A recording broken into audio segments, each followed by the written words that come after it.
Welcome to Match Pack, your guide to all the facts and figures ahead of the weekend's Premier League fixtures. Match Week 1 brought 34 goals, the most on the opening weekend since 2003-04. 4 of those came from West Ham as they came from behind to beat Newcastle at St James's Park. Their next opponents are Brendan Rodgers' Leicester City. Mo Salah netted in Liverpool's opening game for the 5th consecutive season. They welcome Burnley to Anfield on Saturday. And Marcos Alonso scored Chelsea's 50th direct free kick in the Premier League against Crystal Palace. Next, the Blues face Arsenal.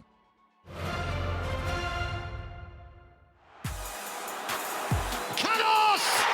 The sting of a killer bee! Sorensen to the near post. Chaos goal! Thomas Frank's Brentford have gunned down the Gunners. As opening days go, it couldn't have been much worse for Mikel Arteta. His Arsenal side were exposed at the back and failed to score from 22 attempts on goal against newly promoted Brentford. It's 5 seasons since the Gunners last finished in the top 4. The early signs are concerning. I think you'd have to find a real proper die-hard Arsenal fan to say that they fancy Arsenal to get into the top 4. Arsenal will have to have a kind of season that none of us can envisage at the moment. I think that the best they can hope for is to try and get themselves in and around the top 6, and hopefully players can step up and have good seasons. That's the only way I can see it happening, because the rest of the teams look too strong. The few glimpses of promise were with their young players, maybe none more so than Emile Smith-Rowe. His rise was rewarded with a new contract in July. Last season he created more chances from open play per 90 minutes than any of his teammates. He's asked for the number 10, so he's ready for the challenge. You know, asking for that number is showing that he's got the confidence to be able to deal with it. Delighted that he signed his new contract, but people will now be looking at him because of how good he is and what he's capable of doing. So it's up to him now to move again, go to that next step, and he is a massive part of Arsenal's creativity, so hopefully he can have a great season. It is Alonso. Oh, he's done it! Back to Mason Mount, Werner near post, it's loose, it's in! It's a second goal! Chalobah, crowd desperate for him to shoot. Oh, a beauty! It was a Premier League debut to remember for Trevor Chalobah, as his goal helped Chelsea get their campaign off to the perfect start with a 3-0 win over Crystal Palace. Impressive in the Super Cup as well, he's the second youngest Chelsea debutant to score in the Premier League. Chalobah also played his part in helping Chelsea keep their 12th clean sheet in the Premier League since Thomas Tuchel took charge in January.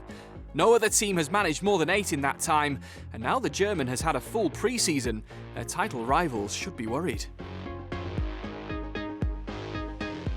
It's frightening. It's frightening what they can achieve, Chelsea.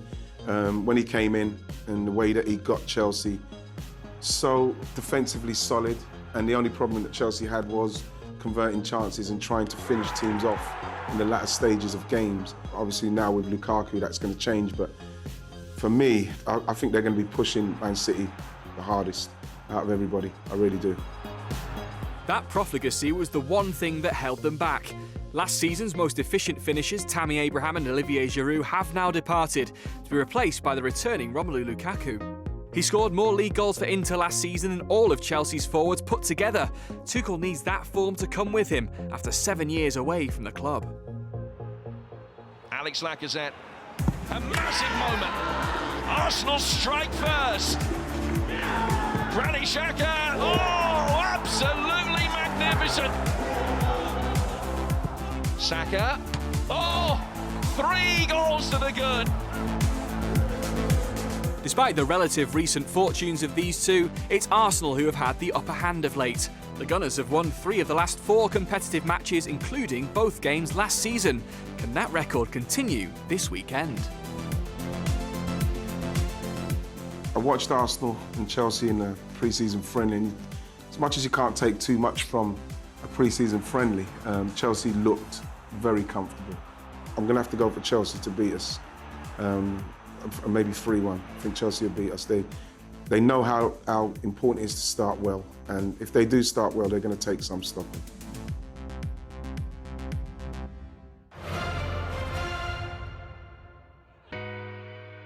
It was a tough beginning to the campaign for Leeds as they were well beaten by old rivals Manchester United. The 5 goals conceded was the most they've let in on the opening day of a Premier League season. And here's Bruno Fernandes!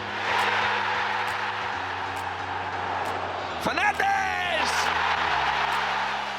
And United score again. Leeds United being put to the sword. Everton came from behind to beat Southampton 3-1. Dominic Calvert-Lewin sealed the win with his 12th headed goal since the start of the 2019-20 season, 4 more than any other player. Linking up with Iwobi. And this time it is Dominic Calvert-Lewin to make sure of matters for Everton.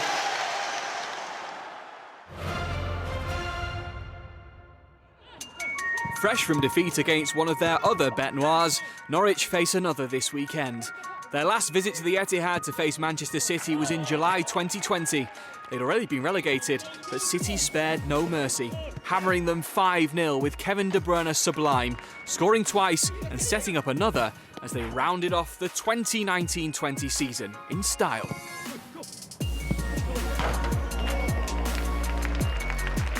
The match stats underline City's dominance, completing more than 3 times as many passes and attempting 31 shots. Norwich's 27% possession was their lowest in any game that season as they returned to the Championship after just 1 year. While the Canaries did beat them at Carrow Road that season, at the Etihad it's been a regular pattern of thumpings. City average over 3 goals per game at home against them. Only Burnley and Bournemouth have a worse record. The rise of Ilkay Gundogan's importance to Guardiola has been rapid. He ended last season as their top scorer in the league, with his exceptional passing accuracy and calmness under pressure, making him a key part of the title-winning side. Although a shoulder injury suffered at Spurs last week means he's doubtful for Saturday. Another defeat to the champions would extend Norwich's club record run of 11 straight in the Premier League across their last 2 spells in the top flight. Only Sunderland have ever recorded a worse run when they lost 20 in a row between 2003 and 2005.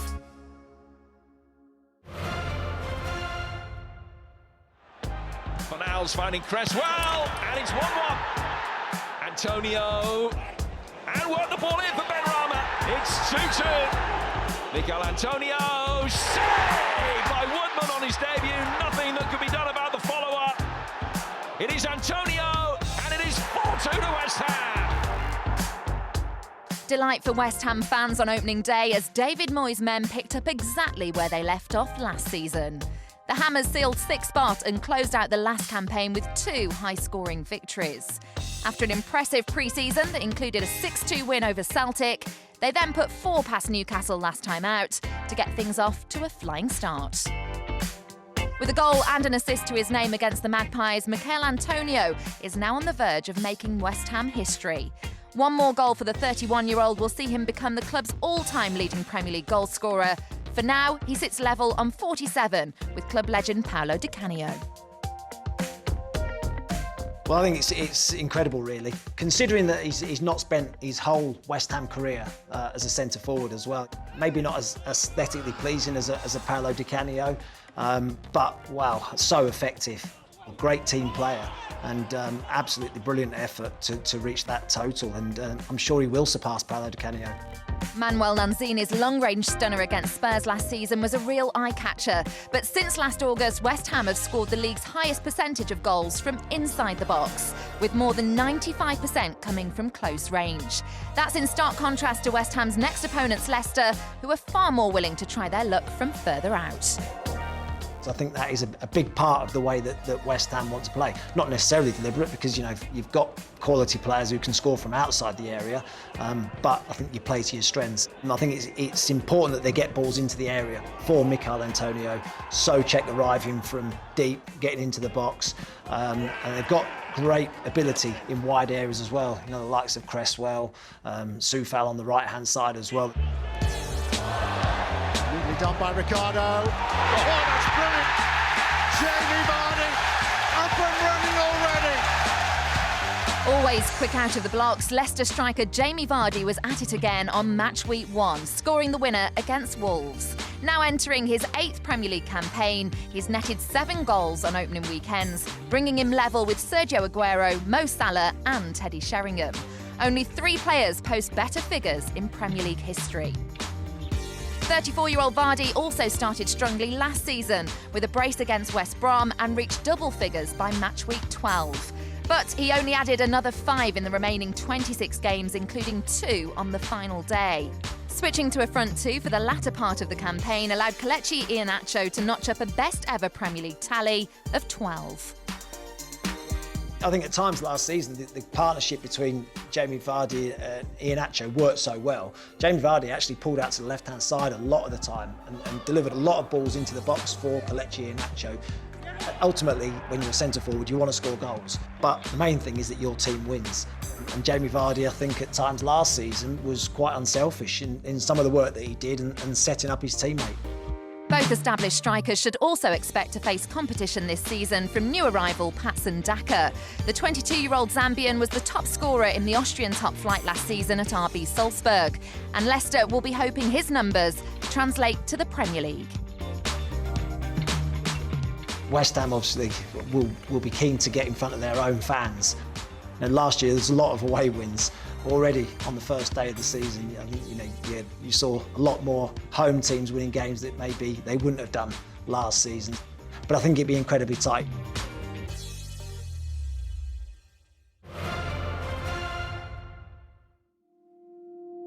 It was a disappointing start to the season for new-look Aston Villa, falling to defeat a promoted Watford. They now welcome a familiar face to Villa Park, former boss Steve Bruce, whose Newcastle side are also looking for their first points of the season. The Magpies' 4-2 opening day loss to West Ham appeared to hint at some unresolved defensive issues. Despite finishing in 12th place last season, only 3 sides had a worse expected goals against total than Newcastle, who ended up shipping 62 goals in total. A promising sign maybe for Villa as their new attacking signings settle in. Danny Ings scored a penalty deep in injury time, while Leon Bailey flashed off the bench in the second half, the Jamaicans setting up their first goal on their lesser-used left flank. Leon Bailey for Aston Villa. And there's the chance, there is the finish, brilliant finish from John McGinn. How Aston Villa needed that. Brilliantly taken goal from John McGinn. John McGinn has a reputation for the spectacular, his goal a just reward for his performance in midfield. He took more shots than any of his teammates, while only Matty Cash made more passes into the final third. With expensive new recruits in front of him, his energetic contributions will be critical if Villa are to improve on mid-table. As will continuing their recent good record against Newcastle. While the visitors have only lost 10 of their 48 Premier League meetings, they haven't won at Villa Park since 2013. Both of the last 2 encounters in the second city finishing 2-0 to the home side. Ollie Watkins and Bertrand Traoré with the goals last time out in January.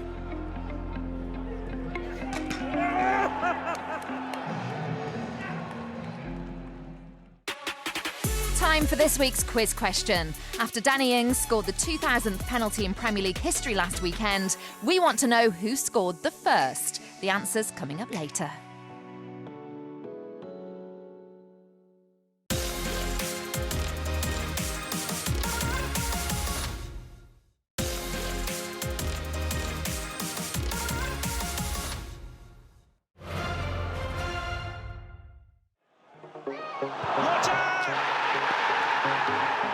Salah finds Firmino. 2-0 to Liverpool. Get as far as Salah. Mohamed Salah scored for a record 5th opening day in a row as Liverpool eased to victory at Norwich, his 96th Premier League goal since moving to Merseyside, more than any other player. He also set up the other 2. Only Kevin De Bruyne has more assists than the Egyptian since the start of the 2017-18 season. Yeah, Mo Salah gets criticised and I've no idea why, because I watch a guy that is very consistent. He hits his numbers every single season. Very rarely gets injured. His performance levels are always exceptional. Nice for him to get his goal. I think that's the 5th on the spin for him on opening days. So he'll come away from that game pleased. But when you look at Liverpool, if anyone's just misfiring at the top end of the pitch, if it's not Sadio Mane's day or Firmino's day, you can normally count on Mo Salah. The win was also significant for Virgil van Dijk, clearing his mental hurdle of his first appearance since last season's knee injury. No surprise, Liverpool's win percentage is much higher with their best defender available. A big 90 minutes for Virgil van Dijk, coming back from an ACL injury. I've had the operation myself and it's quite a brutal rehab. So you are a little bit nervous going into your first game back. He handled it really well, clean sheet, always helps, but afterwards he'll feel calm, he'll feel relaxed, he'll feel comfortable with his knee, and he's only going to get better and stronger. Moder going to pick someone out, and he has done! And there's McAllister, who silences Turf Moor. Defeat at home to Brighton was Burnley's 20th since the start of last season. Every team with more is now in the Championship. Their slow start last autumn almost cost them a place in the top flight. They cannot afford a repeat. Sean Dyche seems to get the job done every single season. You know, match day 1 comes around and people say, well, Burnley might struggle this season. It might be the year that they go down, but they find a way of getting out of trouble. They're a hard work inside. I like their attitude. I think with Sean Dyche, they've got a first-class manager. You take a knock on match day 1. It's all about the second game. Can you respond? They've got a tough one, obviously, in Liverpool. Much of Burnley's attacking hopes rest on the young shoulders of Dwight McNeil.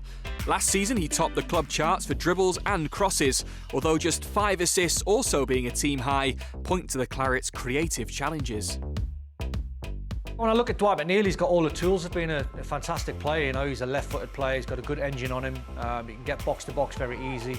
He's quite versatile, he can play off the left-hand side, he can play off the right, cutting in onto his left. We've seen now that he can play as a sort of number 9, number 10 through the middle of the pitch. He must be a kid that's got so much confidence in his own ability, but he's starting to look like a real exciting player for Burnley. The visitors will take confidence into this fixture though. Their last trip to Anfield saw them end Liverpool's 68-game unbeaten home record. However, the Reds got their payback when they visited Turf Moor in May, cantering to a 3-0 victory thanks to Roberto Firmino, Nat Phillips and Alex Oxlade-Chamberlain. Liverpool registered 47 shots across the 2 meetings. That means that Burnley have now faced 289 attempts against Liverpool, more than any other side they've come up against in the Premier League. No real shock then, their head-to-head is heavily weighted in Liverpool's favour, winning 10 of the 14 meetings, and they'll have to deal with the Anfield atmosphere, with a full house allowed for the first time in 15 months. It's got a history of being one of the best grounds in the Premier League. First game back at Anfield after quite a while. Anfield's always an emotional place to play your football as well. I expect the reception for Jurgen Klopp and his Liverpool players to be outstanding. I can imagine the place being electric, so that's something Burnley's got to try and take care of. I think they'll find it tough. So I think a Liverpool win. It might not be by a massive margin, but I think I'm going to go 2-0 Liverpool. Life under Bruno Lage for Wolves began with a 1-0 defeat at Leicester. Next up, it's an early return to Molineux for former head coach Nuno Espirito Santo, whose Tottenham side started with a bang by beating champions Manchester City 1-0. If Nuno's men are to maintain their 100% record, they'll need to continue displaying a clinical edge in front of goal. Last season, Spurs outperformed their expected goals prediction by more than 14, the best record in the Premier League across the campaign. In the absence of last season's top scorer Harry Kane, Heung-min Son was deployed as a central forward in an attack-minded 4-3-3 against City, a decision rewarded by the South Korean's 55th minute winner. But Spurs will themselves be wary of another prolific goalscorer this weekend. Looking towards Raul Jimenez here, and what a start! Raul Jimenez with a fantastic finish inside 2.5 minutes. And Wolves hit the front with a marvellous goal. Having made a remarkable recovery from a fractured skull sustained in November, Raul Jimenez returned to Premier League action for Wolves last weekend. The Mexican will be aiming to add to his record 34 goals for the club in the competition, 3 of which have come against this Sunday's opponents. Spurs have the edge in the head-to-head record between these sides, having won half of their 14 meetings to date, including a 3-2 victory at Molineux back in November 2018. With the visitors having established a 3-goal lead, Nuno's Wolves gave themselves hope through penalties from Ruben Neves and Jimenez. But Spurs survived a nervous final 10 minutes to claim all 3 points.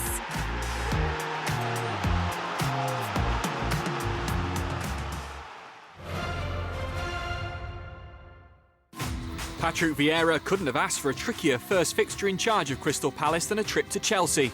The defeat, their 9th straight winless Premier League London derby. Next up, another against Brentford. And it's scored by Marcos Alonso. The goalkeeper didn't even move. Chelsea double their money. Palace have got no answer to this at all. Fizzed into the corner. Chelsea lead 3-0. The Bees had a dream return to the top flight after 74 years away, beating Arsenal 2-0 while handing Premier League debuts to 12 different players, including goalscorer Christian Norgard. Sorensen to the near post. Chaos goal! Norgard through the crowd! They are the Bees' knees!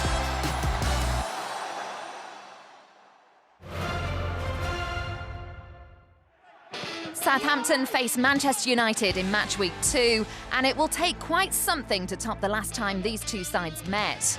Finishing the game with 9 men, Saints were on the wrong end of a 9-0 drubbing for the 2nd season in a row. 7 different players got in on the act for United, who refused to take their foot off the pedal, having led 4-0 at half-time.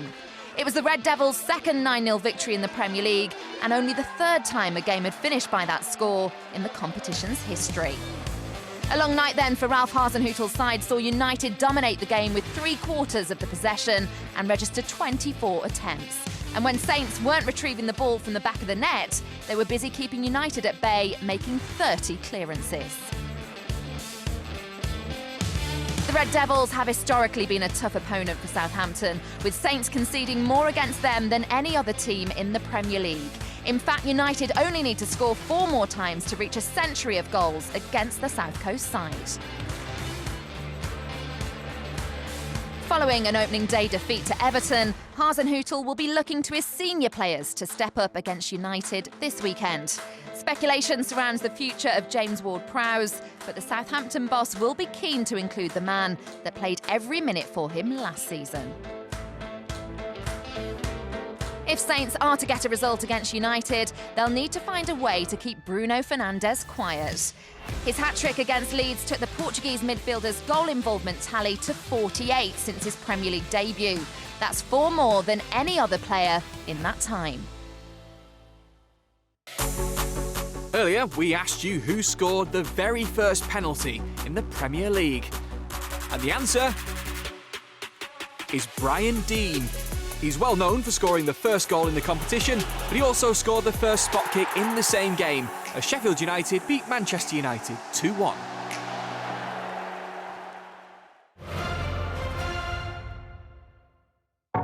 Brighton's season began with a win at Burnley. Pascal Gross set up the winner. That was his 39th Premier League goal involvement for the Seagulls, 11 more than anyone else for the club. Now Gross again. McAllister! The substitutes are doing the business for Brighton. And Watford's top-flight return was a positive one as they sealed a win over Aston Villa. Substitute Cucho Hernandez picking his spot after just 53 seconds, becoming the first Colombian to score on his Premier League debut. Cucho straight into the thick of things. Oh! It is a stunning introduction to English football for Cucho Hernandez. The season is up and running, and after some impressive displays in match week 1, the Premier League is back with another full programme this weekend. After their winning start on the road, Liverpool play their first home game of the campaign against Burnley. Sunday sees Nuno Espirito Santo return to Wolves with Spurs before Arsenal meet Chelsea at the Emirates. And in the first Monday night game of the season, West Ham welcome Leicester. 6 men took charge of their club in the Premier League for the first time on the opening weekend, and it was a dream start for Thomas Frank and Brentford against Arsenal. Fellow New Boys Watford also began with 3 points, much to the delight of head coach Xisco. Everton's Rafa Benitez was under more pressure than most, but after the comeback win over Southampton, the Goodison faithful may just be warming to the Spaniard. It looked a tough ask for Patrick Vieira, who took charge of Crystal Palace for the first time, and so it proved at Chelsea. And the same could be said for Bruno Lage and Wolves, who lost at Leicester. But we'll leave the last line to Nuno, who without Harry Kane masterminded a win against the champions in his first match in charge of Spurs. From Lindsay Hooper and me, Danny Jameson, it's goodbye.